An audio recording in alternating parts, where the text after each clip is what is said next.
commencer un nouvel enseignement ce matin. C'est un enseignement, n'est-ce pas? Nous aurons beaucoup de choses à dire tout au long de ce mois. Aujourd'hui, je vais l'introduire et cela nous conduira dans beaucoup de choses. Nous l'avons intitulé les temps d'assoupissement. Amen. Et cela va nous conduire. Nous parlerons de l'enlèvement de l'Église, nous parlerons des 144 000 dont parle l'Église, nous parlerons de beaucoup de choses en un temps record. Je n'irai pas trop en profondeur comme d'habitude, nous avançons tout doucement. Amen. Chaque année, nous parlons de l'enlèvement, chaque année, et nous ajoutons par la grâce de Dieu d'autres précisions, d'autres choses. Amen. Parce que dans cette assemblée, nous avons un pilier important. Un des piliers de l'Église, c'est le retour du Seigneur. C'est l'enlèvement de l'Église. Je ne cesse de vous dire, nous ne sommes pas des chrétiens qui attendent la fin du monde. Dis à quelqu'un, je n'attends pas la fin du monde. Non, moi je n'attends pas la fin du monde. Moi j'attends l'enlèvement de l'Église. Amen. Parce qu'après l'enlèvement, la vie va continuer. Mais toi et moi, nous serons déjà dans la gloire. Si le Seigneur nous fait grâce. Et je crois qu'il nous fait. Déjà, le fait d'écouter ces choses, c'est une grâce.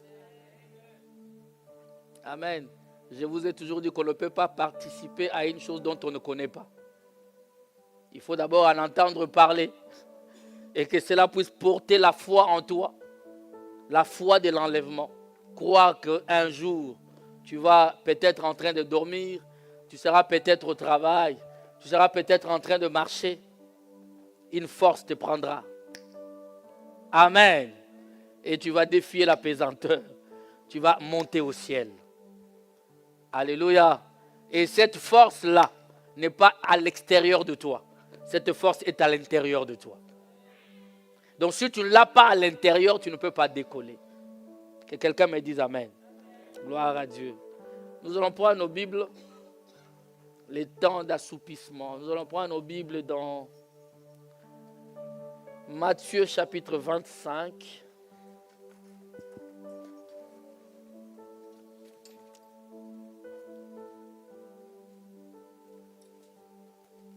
Matthieu chapitre 25 à partir du premier verset.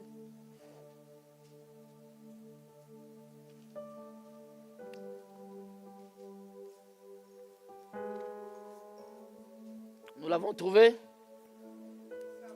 Chacun avec sa Bible version papier, version électronique. Amen. Nous allons faire cette belle lecture jusqu'au verset 13e.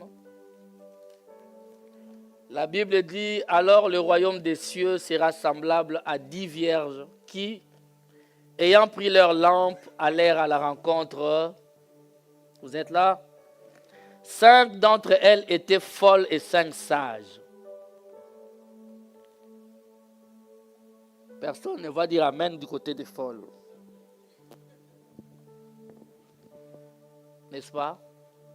Et je vous garantis, tel qu'on est là, il y a des sages et il y a des folles.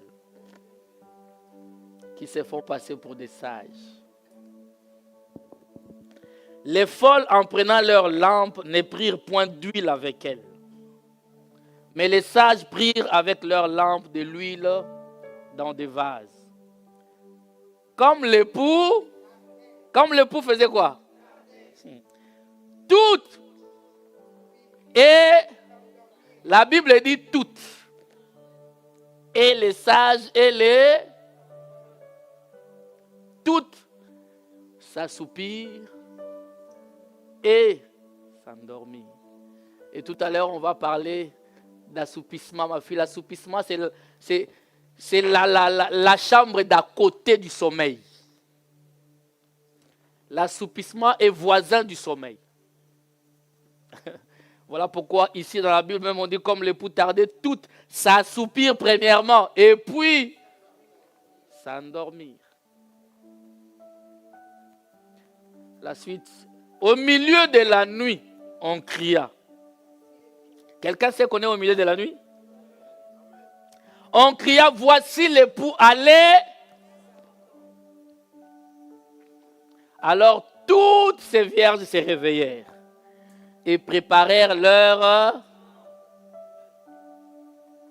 Les folles dirent aux sages, donnez-nous de votre huile, car nos lampes...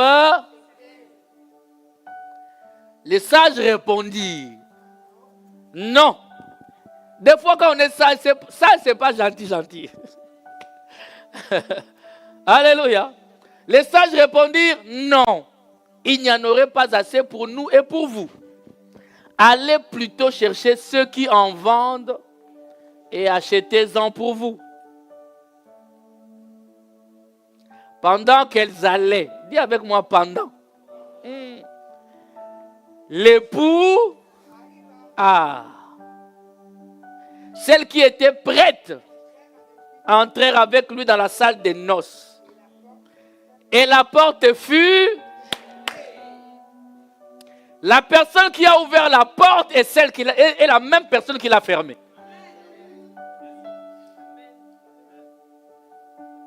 Il m'a donné les badges. Il m'a donné les visas. Moi, je peux entrer. C'est lui qui l'a et il l'a fermé. 11. La Bible ne dit pas quelques minutes plus tard. Les autres vierges vinrent et dirent, Seigneur, Seigneur, ouvre-nous. Mais il répondit. Ici, ce n'est pas les sages qui ont répondu. Ce n'est pas les vierges sages. Mais c'est la sagesse elle-même. Je vous l'ai dit en vérité, je ne vous connais.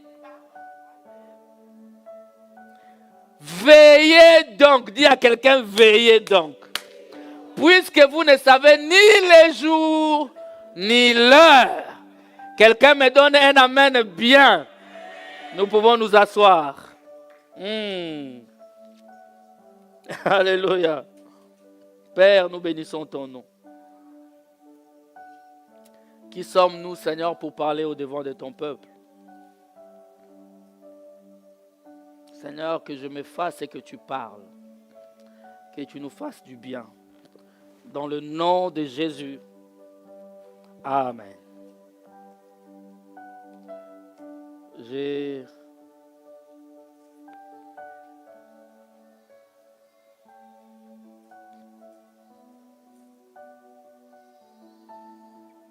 Dis à quelqu'un un avertissement. Ce message est un avertissement. Alléluia. Et ce message, c'est pour moi un fardeau que je me décharge. Tous les ans, je vous l'ai dit. Je m'en décharge. Parce que je ne veux pas être responsable de vos âmes. Il y a un seul, c'est Jésus qui est responsable de vos âmes. Et moi, il m'a chargé simplement de vous en parler. Amen. Hein? C'est ce que je fais, frère. Comme ça, tu ne diras pas que je n'avais pas entendu. La Bible dit dans Ézéchiel 33, nous connaissons cette écriture. Si on peut nous l'envoyer, Ézéchiel 33 à partir du premier verset. J'ai prié Dieu pour que je me contrôle.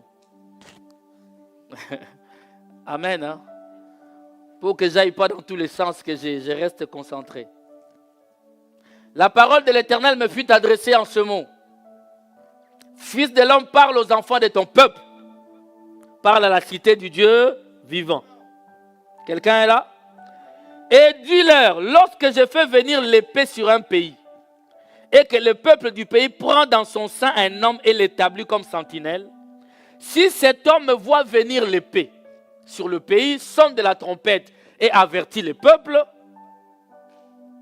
et si c'est lui qui entend le son de la trompette ne se laisse pas, je dis à quelqu'un, laisse-toi avertir à travers cet enseignement. Ne se laisse pas avertir et que l'épée vienne le surprendre, son sang sera sur sa tête. Tu ne diras pas dans mon église, là on ne parle pas de ces choses. Nous parlons de ces choses tous les ans.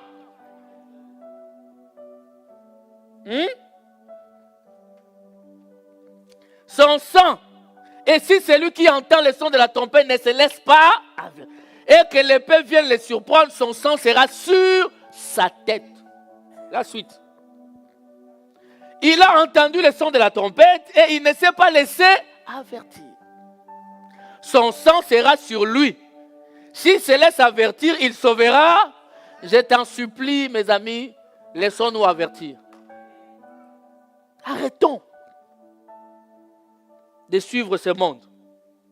6. Si la sentinelle voit venir l'épée, là on parle de la sentinelle, et ne sonne pas de la trompette, si le peuple n'est pas averti et que l'épée vienne enlever à quelqu'un la vie,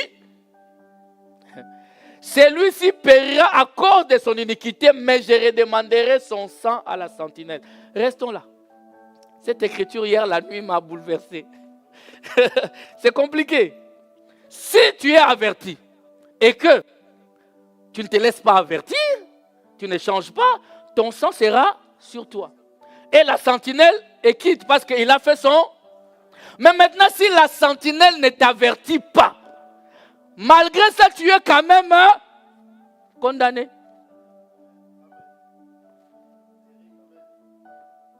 Il périra à cause de son iniquité. Tu vas quand même périr. Alors que tu n'as pas été... Arrêtez les histoires, je vais dans une église. Là où tu vas, on t'enseigne quoi? Ce n'est pas la faute de la sentinelle. La sentinelle sera jugée par son maître. Mais toi aussi, tu seras jugé pour ton iniquité. Bien aimé, aujourd'hui, l'heure est tellement avancée que chacun de nous doit savoir où est-ce qu'il met ses pieds. Ne viens pas me dire, oh non, je ne sais. Tu sais, tu entends, tu es connecté 24 heures sur 24 et tu écoutes que des bêtises. Tu n'écoutes que des choses de parvis. Même pas dans les lieux saints. Te voilà qui sortent de l'église, mais il y a des gens qui viennent à l'église qui jour après jour, leur situation s'empire. Ici, je ne parle pas du matériel. Leur vie s'empire. Il vient à l'église, le niveau de sa jalousie augmente. Il vient à l'église, le niveau de son impudicité augmente. Jour après jour dans l'église, le niveau de son commérage monte.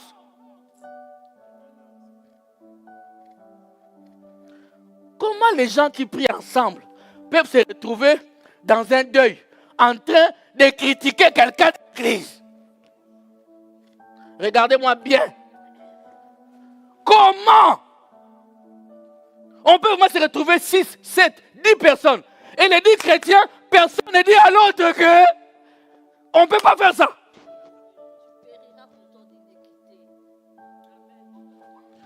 Personne ne peut dire à l'autre qu'on ne peut pas. Personne n'a les biceps assez forts pour dire arrêtons ces histoires.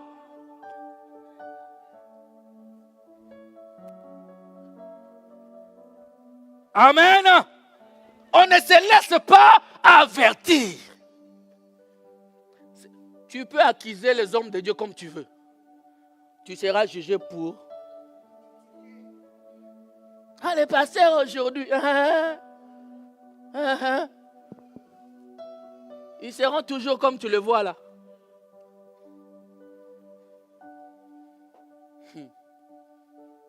C'est bien? On était dans quel verset? On était à 6 déjà. Et toi, fils de l'homme, je t'ai établi comme sentinelle sur la maison d'Israël. 7. Tu dois écouter la parole qui sort de ma bouche et les avertir de ma... C'est ce que moi je fais ma... Quand je dis aux méchants, méchant, tu mourras, si tu ne parles pas pour détourner les méchants de sa voie, ce méchant mourra dans son iniquité, alors que je ne l'ai pas averti. Et je te redemanderai son sang. Mais les méchants là, les commères là, l'incrédule là, il est averti aujourd'hui. 9. Mais si tu avertis les méchants pour les détourner de sa voie et qu'ils ne s'en détournent pas, il mourra dans son iniquité et toi tu sauveras ton âme. De la même manière, chacun d'entre vous, ici il n'y a pas de Caïn. Je ne suis pas sentinelle de mon frère. Si vous êtes à 5, à 10 quelque part, les mal arrivent, toi tu dois avertir les autres. Tu dois leur dire, si on continue dans des commérages, moi je vous fouille. C'est comme ça que tu vas sauver ton âme. Je n'en veux pas dans la cité du Dieu vivant.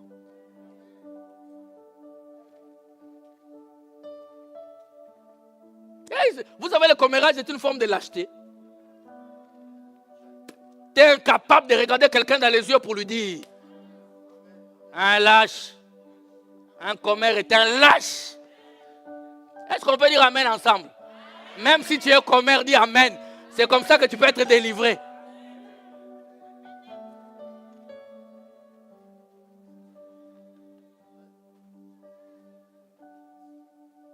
Et toi, fils de l'homme, dis à la maison d'Israël, vous dites, nos transgressions et nos péchés sont sur nous, et c'est à cause d'eux que nous sommes frappés de langueur. Comment pourrions-nous vivre? Arrêtons-nous là. Amen. Hein? Cet enseignement, c'est ce que je suis venu faire. Dire à quelqu'un, alléluia, dire à quelqu'un, avertir quelqu'un, parce que nous sommes au soir de l'humanité. Jésus-Christ revient bientôt. On va décortiquer un peu notre thème, une partie. Nous avons dit que c'est le temps d'assoupissement, ok? Mais qu'est-ce que le temps? Qu'est-ce que le temps?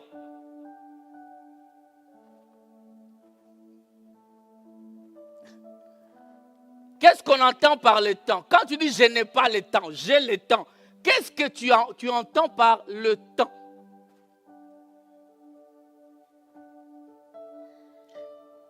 Je vais vous donner quelques définitions. Le temps est une continuité indéfinie. Indéfinie. Le temps est un milieu où se déroule la succession des événements et des phénomènes. Les changements, le mouvement, toutes ces choses s'opèrent dans le temps. Quelqu'un est en train de me suivre? Donc, le temps c'est un milieu où se déroule la succession des événements et des phénomènes, les changements, le mouvement et leur représentation dans la conscience. C'est ainsi qu'on parle de la durée. La définition, vous allez suivre sur YouTube après. Hein? Vous allez noter. C'est pourquoi on parle de la durée. La durée, c'est ce qui représente les événements qui se passent dans un laps de temps. Alléluia. Le temps est défini aussi comme un point repérable dans une succession par référence à un avant et un après. C'est comme ça que l'on parle des dates, des époques, des instants. Mais en écoutant un peu tous ces définitions, en les lisant, j'ai compris que le temps est indéfini pour toi et moi. Mais non pas pour Dieu. Pour Dieu, c'est lui qui a défini le temps. Le temps ne lui est pas indéfini. Je parle à quelqu'un ici. La notion du temps, avant d'aller dans le grec, dérive du latin qu'on dit tempus. Tempus, c'est-à-dire quoi? Le tempus désigne le temps comme durée, comme moment, comme époque, comme circonstance, et j'aime beaucoup, comme intervalle. Dis avec moi intervalle.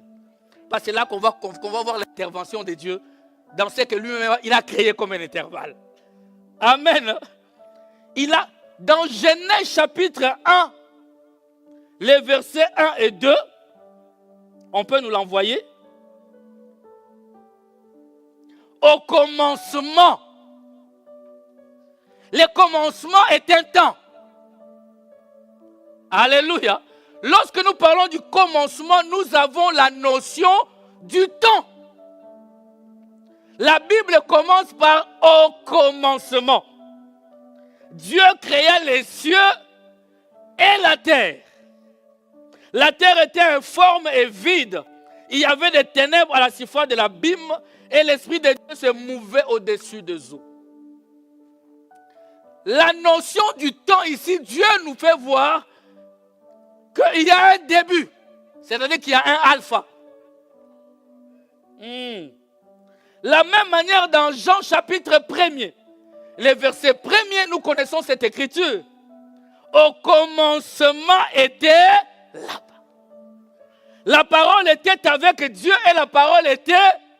Au commencement était la parole. Dans Genèse, on dit au commencement Dieu. Ça veut dire que Dieu est sa parole. N'enlève pas Dieu de sa parole. Je vous ai toujours dit que l'homme et sa parole sont un. Quand l'homme devient différent de sa parole, il n'est plus un homme. C'est-à-dire la vérité n'est plus en lui.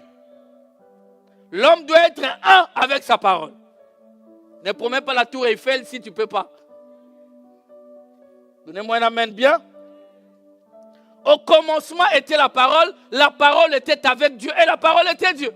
Il y a eu un commencement dans tout. Amen. Un jour, la notion du temps s'arrêtera. Pourquoi vous êtes calme? Un jour, la notion du temps va s'arrêter. De toute manière, on va le voir. Alléluia. Vous savez, dans la Bible, il y a une écriture qui parle bien de la notion du temps. C'est quelle écriture? Ecclésiaste, au chapitre 3, le verset 1er à 8. On va nous les lire, plutôt on va nous les balancer. La Bible dit, il y a un temps pour tout, un temps pour toutes choses sous les cieux. Amen. La version Semeur, je ne sais pas si vous l'avez, mais la version Semeur dit, il y a un temps pour tout, un moment pour toutes choses. Alléluia. Il y a un temps pour tout et un moment pour toutes choses. Revenons à la version classique. Le verset 2. Un temps pour naître et un temps pour planter et un temps pour ce qui a été planté. Le verset 3. Un temps pour et un temps pour un temps pour un temps pour. Chaque chose a son temps. Un temps pour rire. Un temps pour se lamenter, un temps pour lancer des pierres, un temps pour ramasser, un temps pour embrasser, un temps pour s'éloigner des embrassements.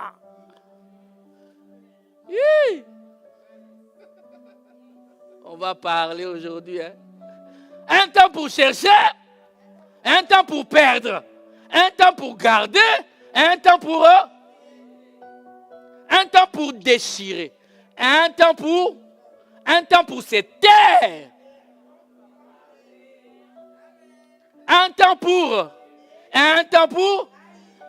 la guerre, un temps pour la... Alléluia. Lorsque nous lisons cette écriture, on va y revenir.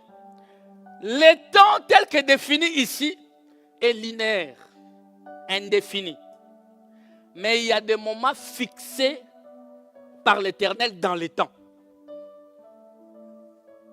Hein? C'est là que je veux qu'on commence à comprendre. C'est-à-dire que le temps est fixé par Dieu. Il n'est pas dans le temps, il est hors du temps, notre Créateur. Amen. Donc ici, nous voyons que le temps est indéfini pour nous, mais défini par Dieu.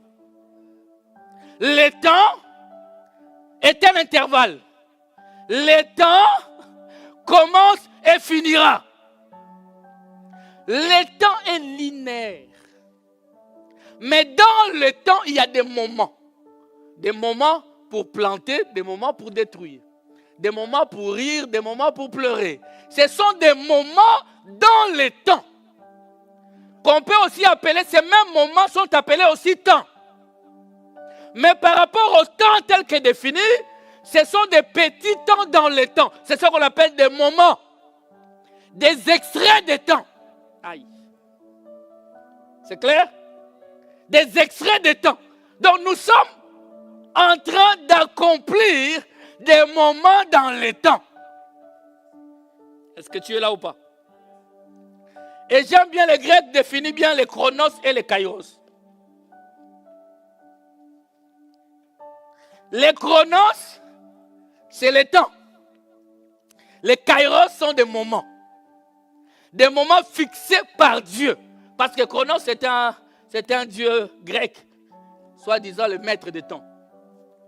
Mais kairos, c'est des moments établis par Dieu lui-même pour faire des choses à des moments bien précis. Alléluia.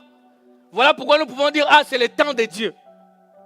Non, c'est-à-dire que dans le temps, c'est le moment que Dieu a choisi pour mon mariage. Dans le temps, c'est le moment que Dieu a choisi que je sois malade pour que sa gloire se manifeste. Dans le temps, Dieu choisit des extraits.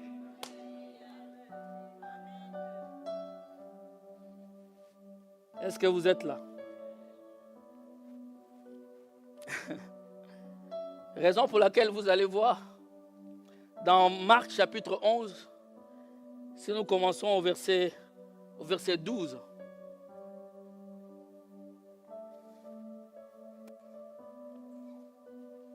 Le lendemain, après qu'ils furent sortis de Béthanie, Jésus eut faim. C'était son côté humain. Apercevant de loin un figuier qui avait des feuilles, il alla voir s'il y trouverait quelque chose. Et s'en étant approché, il ne trouva que de feuilles, car ce n'était pas la saison ou le moment des figues. C'est-à-dire les kairos, ce sont des saisons.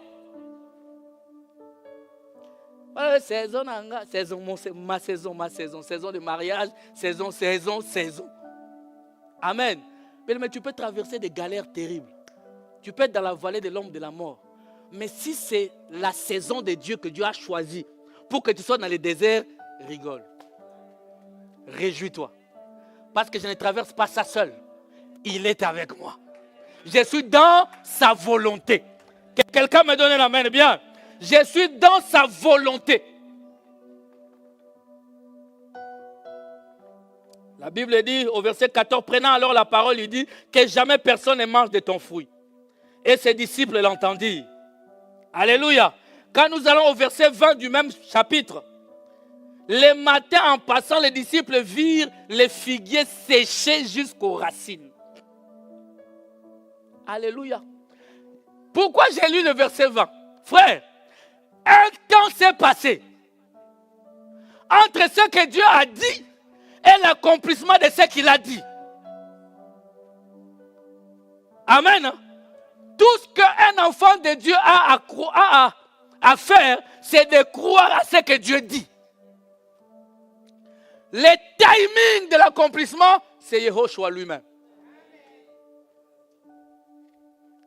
Parce que lorsqu'il a dit que personne ne mange, que tu vas sécher, les disciples ont vu. L'arbre était toujours agréable à regarder. Mais cette parole devait s'accomplir dans le temps. Il y avait les chronos, mais il y avait les kairos de cette parole. Quand est-ce que cette parole devait revêtir la chair? Mais c'est que Dieu t'a dit s'accomplira coûte que coûte. Ça dépend maintenant de ta position dans l'attente de l'accomplissement.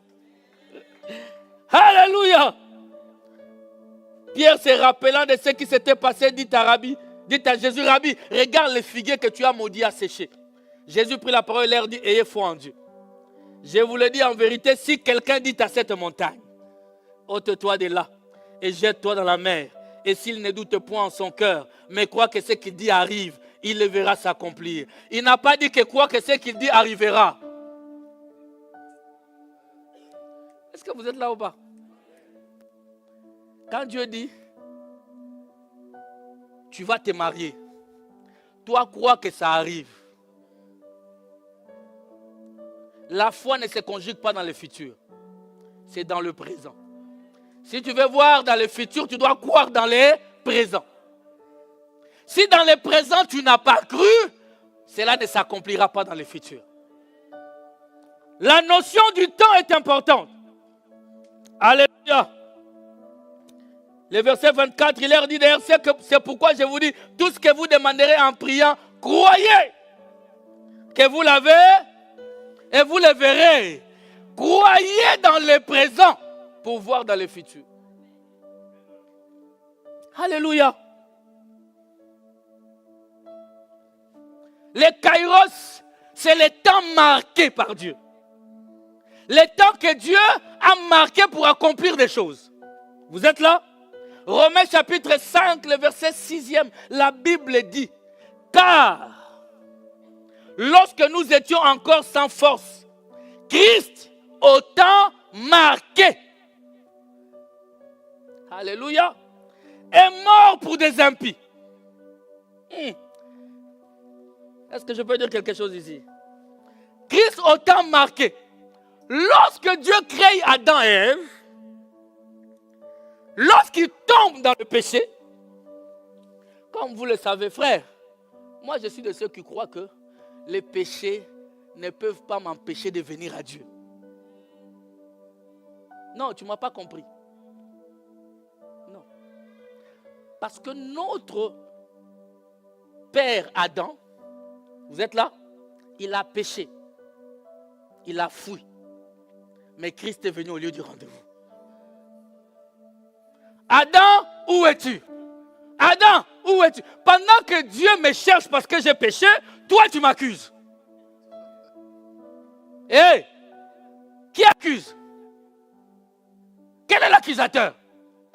N'est-ce pas que c'est le diable qui accuse? Les enfants de Dieu ne s'accusent pas.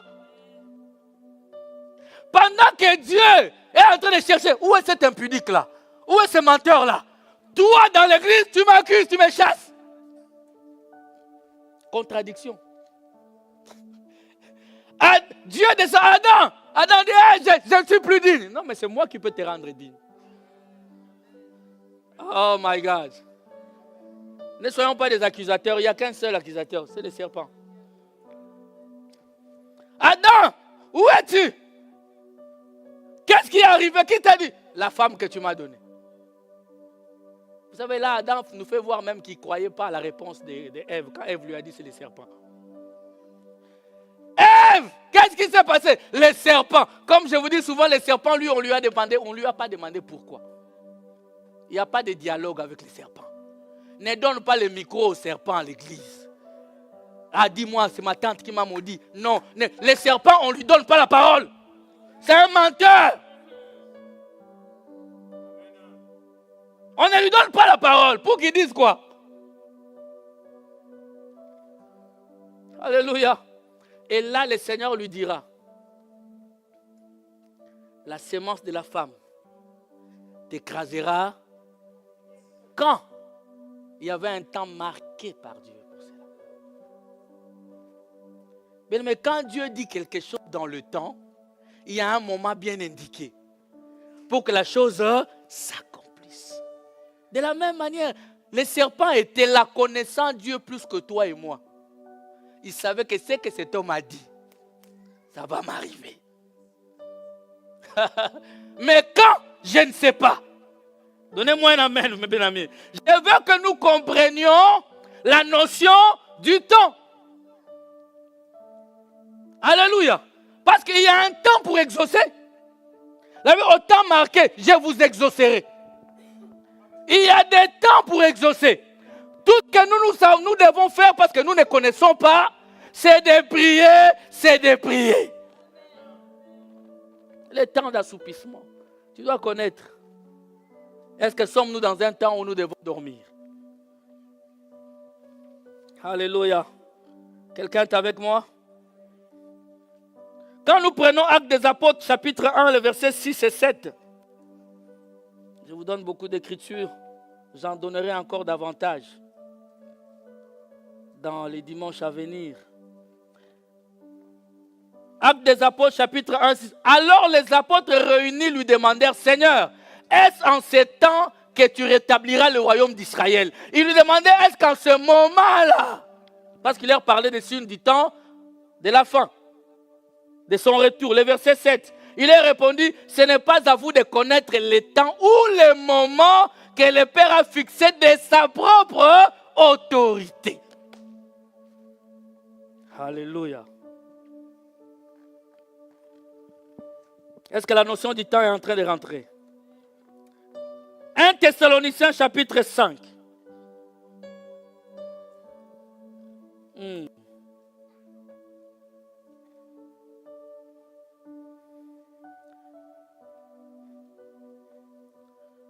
1 Thessaloniciens chapitre 5 à partir du premier verset.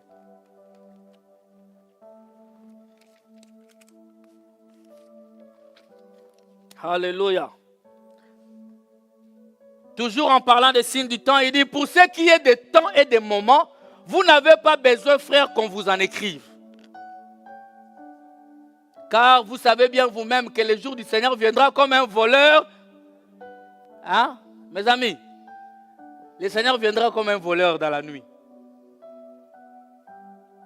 Quand les hommes diront paix et sûreté, alors une ruine soudaine les surprendra. Le Seigneur viendra soudainement. Comme les douleurs de l'enfantement surprennent la femme enceinte. Et ils n'échapperont point. Alléluia. Ils ne vont pas échapper. Le verset 4. Mais vous, frères, je parle à des enfants de Dieu ici, vous n'êtes pas dans les ténèbres pour que ces jours vous surprennent comme un voleur. Ok? Vous êtes tous des enfants de la lumière. J'ai dit que vous êtes tous... Ah, est-ce qu'un enfant de la lumière peut dire Amen? Si tu doutes, moi je dis Amen. Il dit, vous êtes tous des enfants de la... et des enfants du jour. Nous ne sommes point de la nuit ni des ténèbres. Ne dormons donc au point comme les autres, mais veillons et soyons sobres. Car ceux qui dorment, dorment la nuit. Et ceux qui s'enivrent, s'enivrent. Mais nous qui sommes du jour, est-ce qu'il y a des enfants de lumière ici? Soyons sobres, ayant revêtu la cuirasse de la foi et de la charité, et ayant pour casque l'espérance du salut. Amen, frère. Comprenez la différence entre les temps et les moments. Mais il y a quelqu'un qui ne dépend pas du temps. Alléluia. Non, lui, il est en dehors du temps. J'ai besoin de quelques personnes et on va terminer. Aujourd'hui, je vais faire de mon mieux. Papa Peter, il est où? Ah, je t'ai cherché. Je t'ai cherché. Tiens-moi ce papier, comme ça. Et toi aussi, tu vas de l'autre côté. Alléluia. Nous avons vu avec vous au commencement. Au commencement, tu peux t'approcher un peu? Là, stop. Au commencement, c'est Dieu. Et le commencement est là. N'est-ce pas? C'est Alpha? Non. C'est Alpha là-bas. Alpha, c'est Dieu. La Bible dit au commencement, c'est-à-dire, avant le commencement, il y a quelque chose. Si on a un commencement, c'est-à-dire qu'il y a quelqu'un qui a commencé le commencement. Et il était où? Parce que lui n'était pas. Comment lui il a commencé? Il était où avant le temps? Alléluia. Voilà pourquoi nous l'appelons l'Éternel. Il était dans l'éternité où la notion du temps n'a pas de sens, n'a pas lieu d'être. Il n'est pas dans le temps. Non, il n'est pas dans le temps. C'est lui qui l'a commencé. Il a dit au commencement, Dieu. Alléluia. Et lorsque nous prenons Apocalypse chapitre 1, le verset 8, si je ne me trompe pas, on peut nous l'envoyer. Alléluia, c'est l'alphabet grec, alpha oméga. Je suis l'alpha et... Je suis alpha et je suis... En d'autres termes, il dit je suis et le commencement Et moi qui ai introduit le temps, c'est moi qui l'arrêtera. Alléluia. Bien, mais ce qu'il a commencé dans ta vie, il l'achèvera. Ah, j'ai dit à quelqu'un, ce qu'il a commencé, il l'achèvera. Tes études, tu les termineras. Ton mariage sera couronné de succès. Tes enfants iront plus haut parce que c'est lui qui l'a commencé. Ne donne pas gloire à quelqu'un. Il est la foi. C'est-à-dire que l'Éternel a quitté l'éternité. Il est rentré dans le temps. Et il est en train, maintenant, lui, avant de faire quelque chose, qu'il s'assoit, donc il a déjà tout accompli. Il est en train juste de veiller sur l'accomplissement de sa parole. Jusque dans Oméga. Et c'est ce que Dieu est. J'ai dit à quelqu'un, n'aie pas peur. Tu as un Dieu qui a le contrôle de ta vie. Même quand tu traverses la vallée de l'homme de la mort. Amen. Évitons de dormir pendant ce temps. Évitez l'assoupissement. Ça parle bien, viens.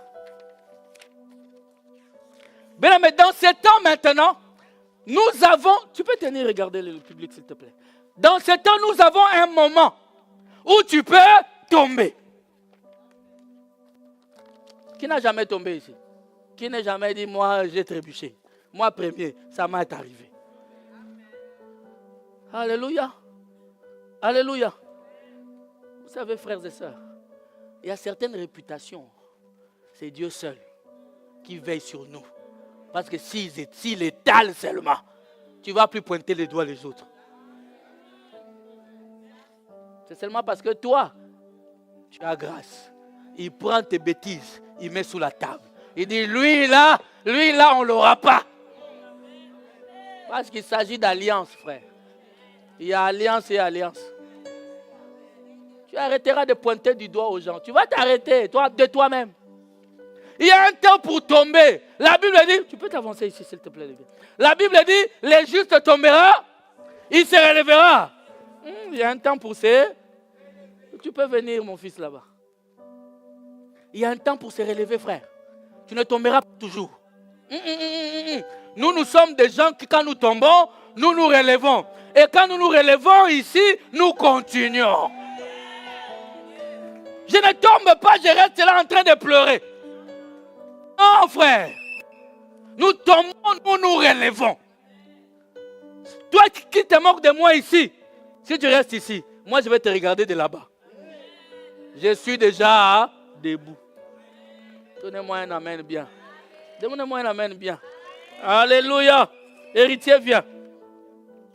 Toi, tu dois te marier bientôt. Tiens. Il y a un temps pour les célibats. Il y a un temps pour les... Tiens ça de la main gauche. Hein? Et il y a un temps pour les... de la main droite. Hein? Il y a chaque chose à son temps. Donnez-moi bien. Chaque chose a son temps. Tu te moques de moi parce que je suis célibataire. Hey, tu vas me retrouver là. Et je vais t'inviter. Donnez-moi un amen bien, frère. Chaque chose a son temps. Amen. Et lorsqu'on est dans le mariage là, hein? Noah, viens. Il y a un temps où on peut pleurer.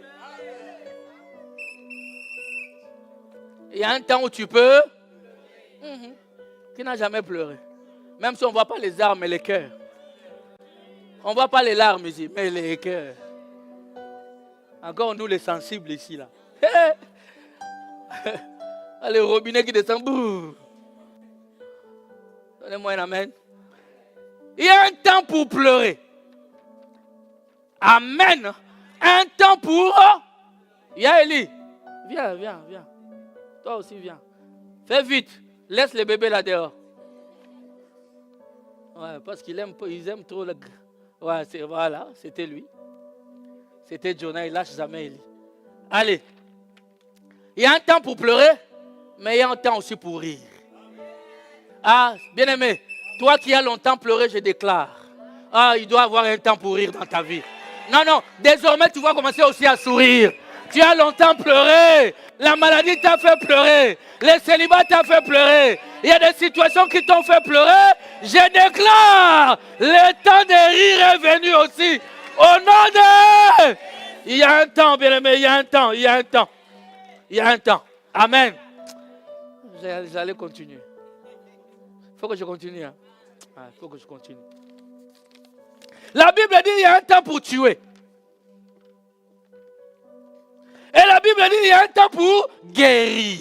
Ah, j'ai dit, toi qui étais malade, que la guérison entre dans tes membres.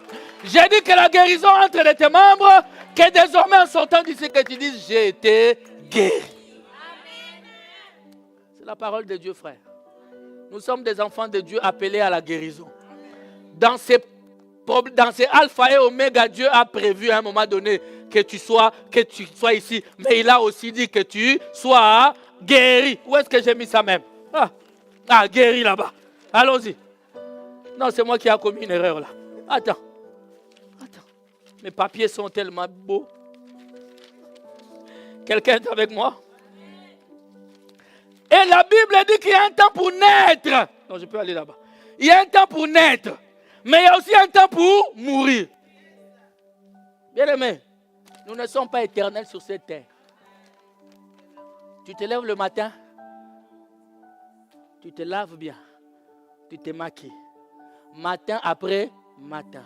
365 jours. Une année, c'est un temps. 2 ans, c'est un temps.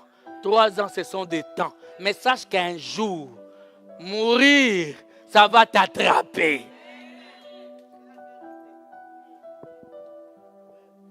Est-ce que je parle à quelqu'un? Mourir, ça va t'attraper, mon frère. Voilà pourquoi nous devons mourir dans le Christ, dans le Seigneur. La mort ne regarde pas à ton âge, ne regarde pas à ta beauté, ne regarde pas à ton make-up, ne regarde pas à ta... Non.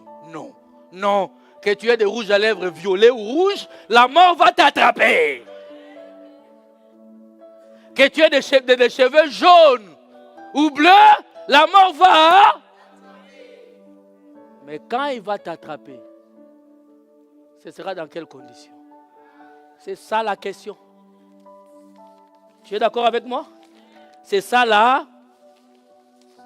Bien-aimé, il y a un temps pour planter. On était où là? Mais prends-moi ça. Il y a un temps pour planter, hein? Il y a Élie, il y a un temps pour planter. Il y a un temps pour s'aimer. Alléluia. Il y a un temps pour s'aimer. Nous devons planter. Mais en plantant, il y a aussi un temps pour arracher. Bien, mais tu ne peux pas rester. Il y a un temps pour récolter. Il y a un temps. Je veux dire à quelqu'un, mon frère, ma soeur, c'est que tu dois maintenant comprendre et je vais terminer. Quand on part d'ici, quand tu commences ton projet avec Alpha, t'amènera jusqu'à Oméga.